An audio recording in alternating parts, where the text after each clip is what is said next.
신명기 8장 2절부터 4절까지요. 우리 같이 읽어볼까요? 내 하나님 여호와께서 이 40년 동안에 내게 광야길을 걷게 하신 것을 기억하라. 이는 너를 낮추시며 너를 시험하사 내 마음이 어떠한지 그 명령을 지키는지 지키지 않는지 알려 하심이라.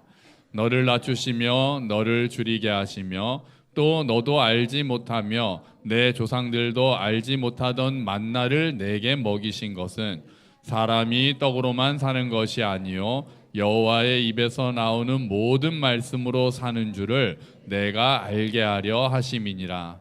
이 40년 동안에 내 의복이 헤어지지 아니하였고 내 발이 부르트지 아니하였느니라. 아멘. 할렐루야. 아멘. 네, 더위가 진짜 좀 오래됩니다. 보통은 딱 그 해수욕장이 제헌절날 보통 오픈해서 광복절날 딱 끝나거든요.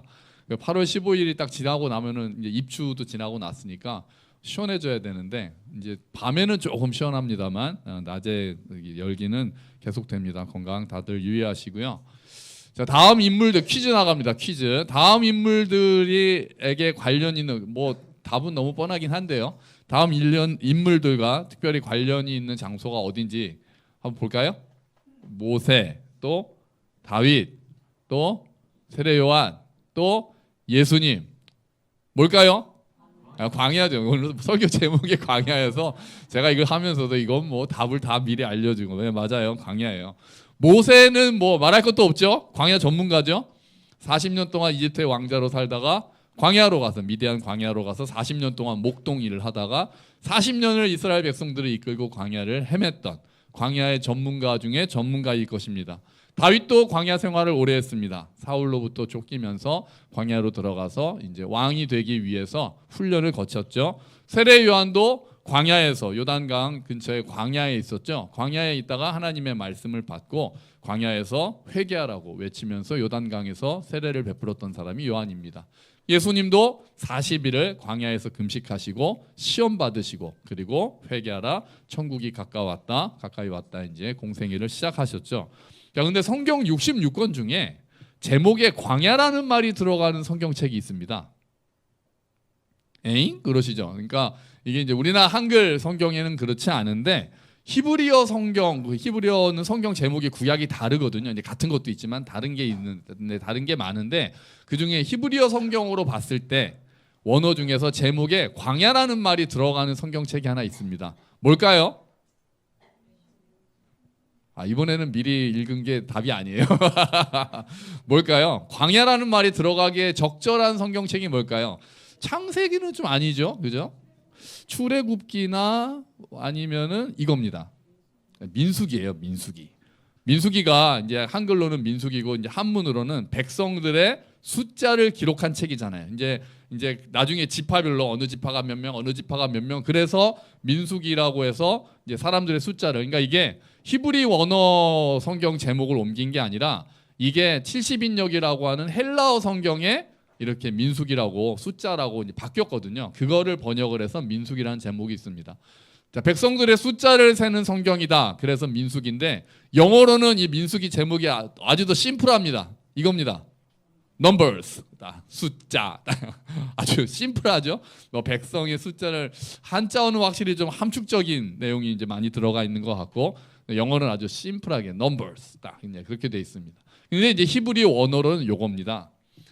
베미드마르. 이 옆에 미드바르가 광야라는 뜻이고 배가 어디에서거든요. 그러니까 광야에서라는 제목입니다. 원래 민수기가 나중에 이스라엘 백성이 광야에서 생활하고 시내산에서 출발해서 가나안 땅에 들어가기 전까지 광야 생활을 하는 것이 기록되어 있는 것이 민수기이기 때문에 원래 민수기 히브리어 성경에서의 제목은 광야에서. 우리말로 만약에 번역을 한다면 광야 방황기 뭐 이렇게 될 수 있을까요? 네, 광야에서라는 제목이 민수기 원래 제목입니다. 자, 광야는 어떤 곳입니까? 낮에는 폭염경보가 발생되는 곳이죠. 근데 밤에는 또 혹독한 추위가 있습니다. 또 사나운 짐승이 있고 목마르고 배고프고 안 좋은 곳입니다. 우리가 생각하는 사하라 사막 같은 그 정도는 아니지만 아주 수풀이 작게 나 있고 물을 찾기 위해서 고생해야 되는 그런 곳입니다. 자, 그런데 왜 하나님께서는 이 광야를 너무나도 잘 활용하셨을까요?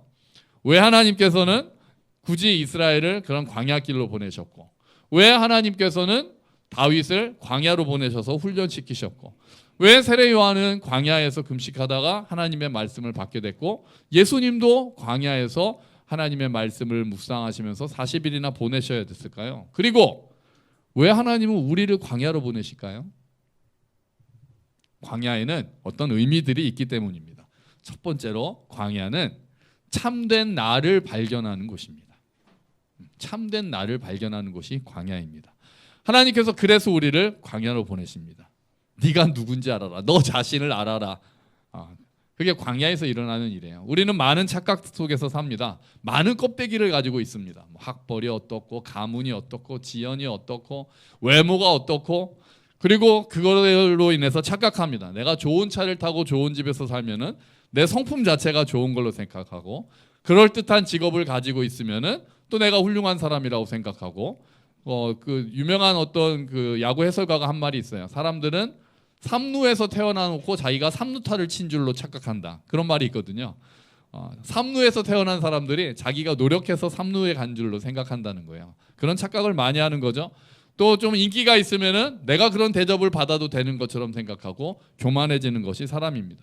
부모의 위치가 자기의 위치랑 똑같은 줄로 착각하는 사람들도 많잖아요. 금수저라고 불리는 사람들이 부모가 뭐 회장이고 그런데 자기가 회장인 것처럼 오히려 더 교만해지고 더 거만해지고 안하무인이고 이런 경우가 얼마나 많습니까? 그리고 우리를 가지고 있는 것들, 나를 규정하는 것들 중에서 껍데기가 얼마나 많습니까? 그런데 광야로 나가게 되면은 그런 것들이 다 벗겨집니다. 착각이 부서지게 됩니다.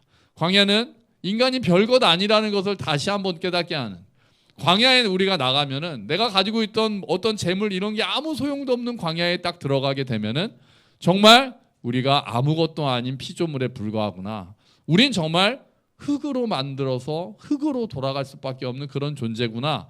그 흙이 원래 원어를 정확하게 하면은 티끌이라고 번역하는 게 더 가깝다고 하거든요. 야, 우리가 정말 티끌과 같은 존재구나를 깨닫게 되는 것이 광야가 되는 거죠. 나를 꾸미고 있던 것이 다 벗겨집니다. 다 벗겨져서 홀로 서야 되는 곳이, 그곳이 바로 광야입니다. 내 속에 있는 연약함이 낱낱이 드러납니다. 내가 얼마나 연약한지를 깨닫게 됩니다. 거짓된 자아가 폭로되고 진정한 자아가 드러나는 곳입니다. 그래서 하나님께서 우리를 광야로 내모시는 겁니다. 네가 누군지를 알아라. 네가 하나님이 아니라는 것을 알아야 된다. 네가 다 통제할 수 있다고 생각하고, 네가 다 얻을 수 있다고 생각하고, 네가 누려서 마땅하다고 생각되는 그 모든 것들이 사실은 그런 게 아니다. 다 나의 선물이었다. 네가 권리라고 생각했던 것들이 나의 호의였다. 그것을 깨닫게 하는 것이 바로 광야이기 때문에, 참된 나를 발견하는 것이 광야이기 때문에 하나님께서는 우리를 때때로 광야로 보내시는 것입니다. 자, 두 번째로 나의 참 모습을 만난다 하면 누구를 만날까요? 하나님을 만납니다. 광야는 하나님을 만나는 곳이죠. 어떻게 하나님을 만날까요? 제일 많이 쓰시는 방법이 말씀을 통해서 하나님을 만나는 곳입니다. 아까 광야가 히브리어로 뭐라고 했는지 기억나십니까? 미드바르였죠. 미드바르가 말씀이 들리는 곳이라는 뜻이에요. 그 원어가 말씀이 있는 곳, 그게 미드바르거든요. 그것이 광야라는 거예요. 자, 이걸 아주 잘 보여주는 사람이 세례 요한입니다. 자, 누가복음 3장 1절 2절 말씀인데요. 앞에 띄워놓을게요. 자, 이제 기니까 읽지는 않고요. 이제 한번 읽어볼까요? 같이 읽어보죠. 디베료 황제가 다스린 지 15년째 되던 해, 본디오 빌라도가 유대의 총독이었고 헤롯이 갈릴리의 분봉왕이었습니다. 또한 헤롯의 동생 빌립은 이두레와 드라고니 지방의 분봉왕이었고 루사니아는 아빌레네의 분봉왕이었습니다.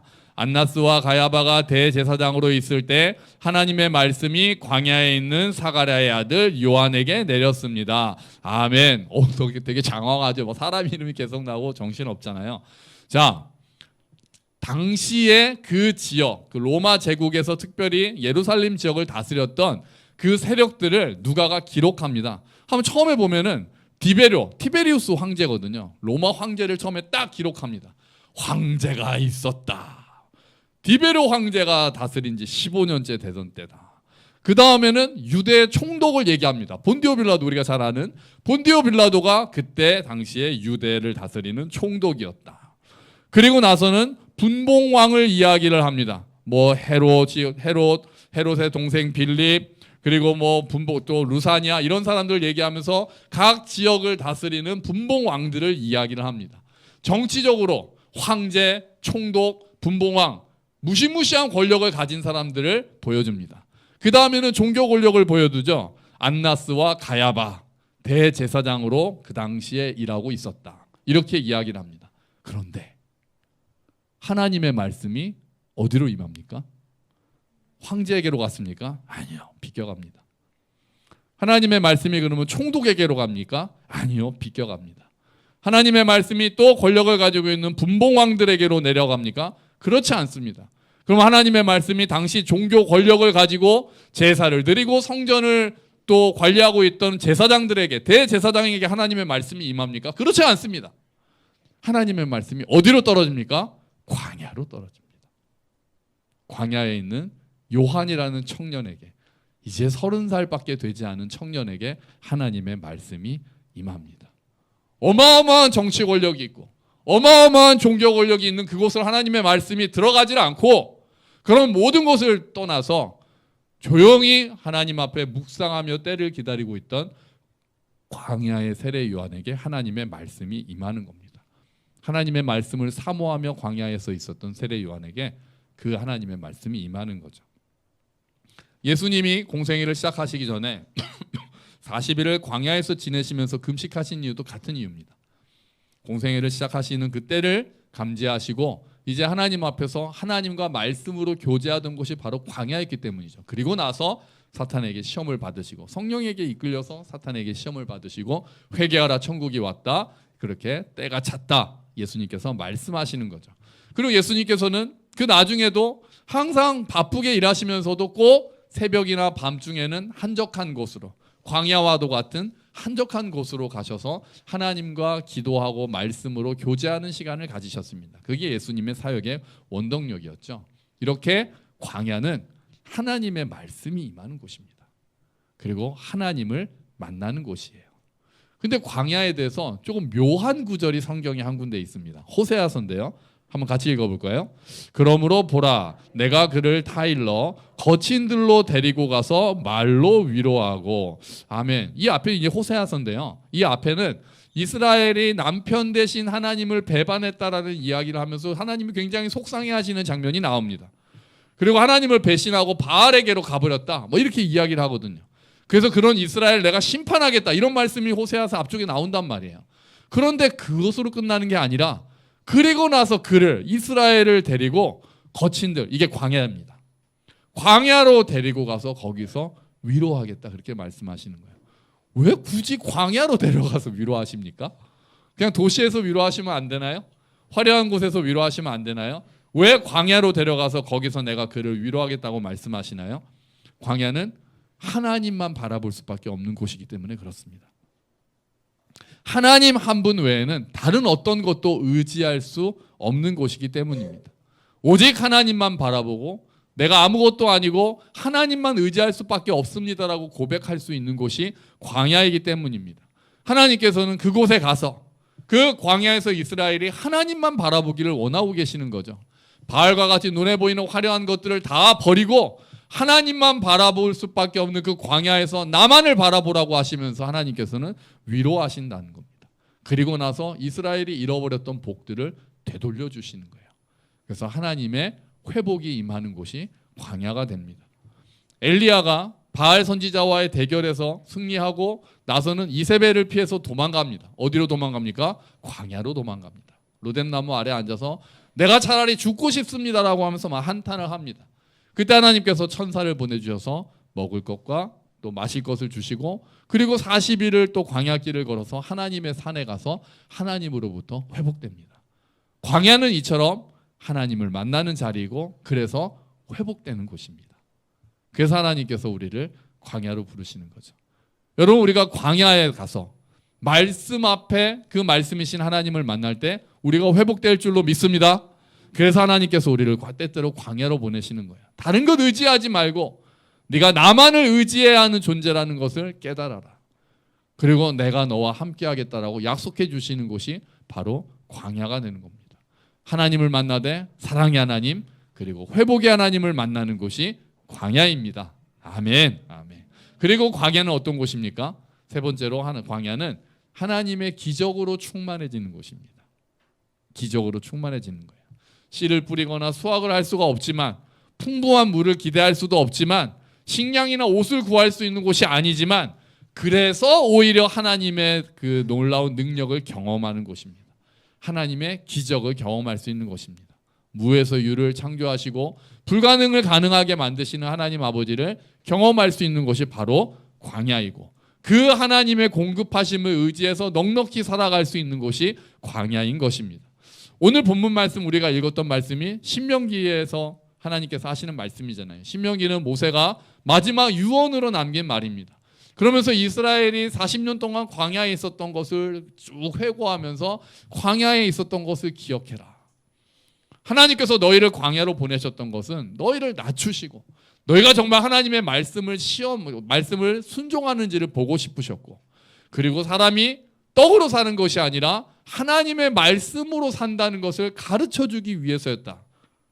모세는 그렇게 이야기합니다. 그러면서 뭐라고 합니까? 너희가 40년 동안 신발이 부르트지 않았고 옷도 헤어지지 않았다. 놀라운 내구성 아닙니까? 그런 기적을 경험할 수 있는 곳이었던 거예요. 광야는 하나님의 기적이 어떠한 건지를 보이는 거죠. 그래서 나중에 하나님께서 뭐라고 하십니까? 광야에 내가 길을 내겠다. 사막에 물을 내겠다. 그것을 경험하는 것이 광야인 거예요. 그냥 풍성할 때는 하나님의 기적을 우리가 당연하게 여깁니다. 그리고 그게 내 노력의 산물이라고 생각합니다. 하지만 광야에 갔을 때는 거기서 일어나는 샘물을 보고 거기서 이루어지는 길을 보고 하나님께서 하셨구나라는 것을 깨달을 수 있는 거예요. 그래서 하나님께서 우리를 때때로 광야로 보내시는 겁니다. 그래서 다윗이 시편 23편 4절에서 이렇게 고백하잖아요. 같이 읽어보죠. 내가 사망의 음침한 골짜기로 다닐지라도 해를 두려워하지 않을 것은 주께서 나와 함께 하심이라. 주의 지팡이와 막대기가 나를 안위하시나이다. 아멘. 음침한 골짜기, 광야보다도 더한 음침한 골짜기라도 두려워하지 않는 것은 주께서 나와 함께 하신다는 것을 신뢰할 수 있기 때문이에요. 그래서 두려워하지 않는다는 거예요. 광야이지만 막막하지만 그곳에서 기적을 경험할 수 있기에, 그곳에서 함께 하신 하나님을 경험할 수 있기에 다윗은 두려워하지 않겠다라고 고백하는 겁니다. 오늘 설교 제목이 광야를 지날 때인데 찬양 제목이기도 합니다. 예, 광야를 지나서라는 곡이 있고 광야를 지날 때라는 곡이 있습니다. 광야를 지나서는 지난번에 우리 한번 들었던 얼마 되지 않은 곡이고요. 광야를 지날 때는 아주 20-30년 전에 그 센세이션을 일으켰던 주찬양 최덕신이라는 분이 지금 아마 전도사님인가 그럴 텐데 이제 그분이 지으셨던 아주 유명한 곡이기도 합니다. 지금 들어보려고 하는데 가사를 잠깐 생각해 보려고 해요. 3절까지 돼 있거든요. 자, 광야를 지날 때, 시험을 당할 때, 어려운 순간에 뭐뭐 하라. 이게 1절, 2절, 3절이에요. 이 안에 뭐가 들어갈까요? 아직 답 알려주시면 안 돼요? 자, 이 안에 어떤 단어들이 들어갈까요? 자, 광야를 지날 때, 어려운 순간에, 시험을 당할 때, 어려운 순간에 뭐뭐 하라. 뭐가 들어갈까요? 기도는 없었습니다. 이게 틀린 답이 아니라 이분이 그 작사하실 때는 기도는 없었습니다. 사랑도 없었습니다. 찬양도 없었습니다. 뭐요? 대기? 회개. 군인이어서 대기하라로 회개하라. 없었어요. 기뻐하라가 있었습니다. 기뻐하라가 있었습니다. 또 뭐가 있을까요? 생각하라 없었습니다. 되게 좋은 답이 많이 나오는데요. 근데 가사는 없었고요. 또 뭐가 있을까요? 기억하라. 그것도 아주 신명기스러운데 없었습니다. 뭐요? 인내하라 있었습니다. 인내하라. 사실 이거 굉장히 중요하잖아요. 우리는 기뻐하는 건 좀 어려울 것 같잖아요. 솔직히 인내가 있었죠. 또 하나가 뭘까요? 네? 함께하라 없었습니다. 감사하라가 있었습니다. 감사하라. 짠. 인내하라, 기뻐하라, 감사하라. 그러면서 한 절 한 절 그 이유를 얘기해 줍니다. 이 곡이 광야를 지날 때, 시험을 당할 때, 어려운 순간에 기뻐하라. 왜? 쫙 나오고 또 광야를 지날 때, 시험을 당할 때 어려운 순간에 기뻐하라, 인내하라. 왜? 그리고 감사하라 하면서 설명을 해줍니다. 한번 들어보죠.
광야를 통해서 감추인 어두움이 드러날 것이지. 인내하라. 광야를 통해서 우리가 단련되어 정금같이 될 것이니 기뻐하라. 광야를 통해서 그 안에서 모든 것이 합력하여 선을 이루시고 우리를 승리하게 하실 것이니 감사하라. 아멘.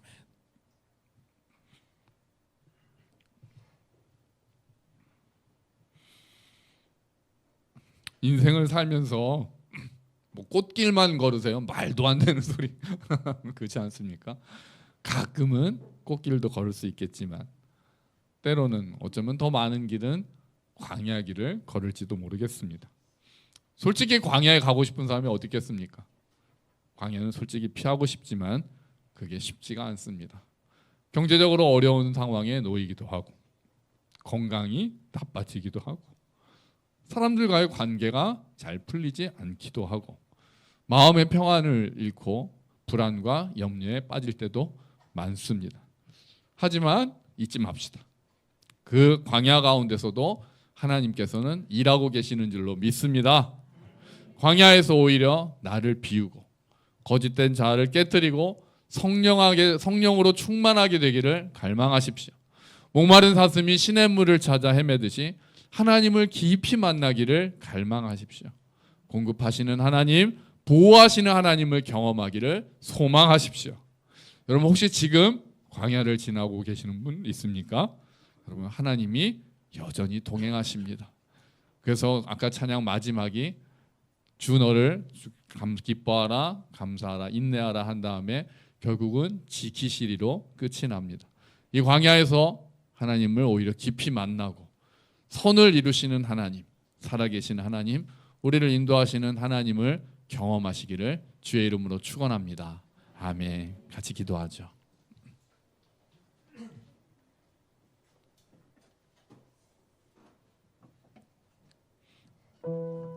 주님, 광야에서 나를 만나고 하나님을 만나고 그리고 하나님의 은혜 가운데서 기적을 경험하는 곳이 되기를 원합니다. 주님 도와주시옵소서. 같이 기도하죠.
하나님 아버지, 우리가 원하지 않는 광야이지만 광야로 우리를 부르시는 것은 우리 자신을 알게 하시고 하나님을 깊이 만나게 하시고 하나님만 의지하여 기적을 경험하게 하시는 하나님의 뜻임을 믿습니다.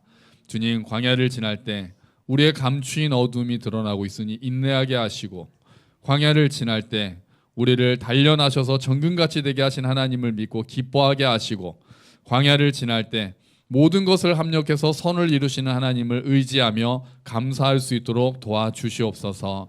지금 우리들 가운데 광야를 지나고 있는 지체들이 있습니까? 주님, 그들의 마음을 어루만져 주시고 그 가운데서도 일하고 계시며 그 모든 것들을 인도하고 계시는 하나님을 의지하여 힘을 내어 다시 일어설 수 있도록 주님 도와주시옵소서. 감사합니다. 주님, 이 모든 말씀 예수 그리스도의 이름으로 기도합니다. 아멘. 다음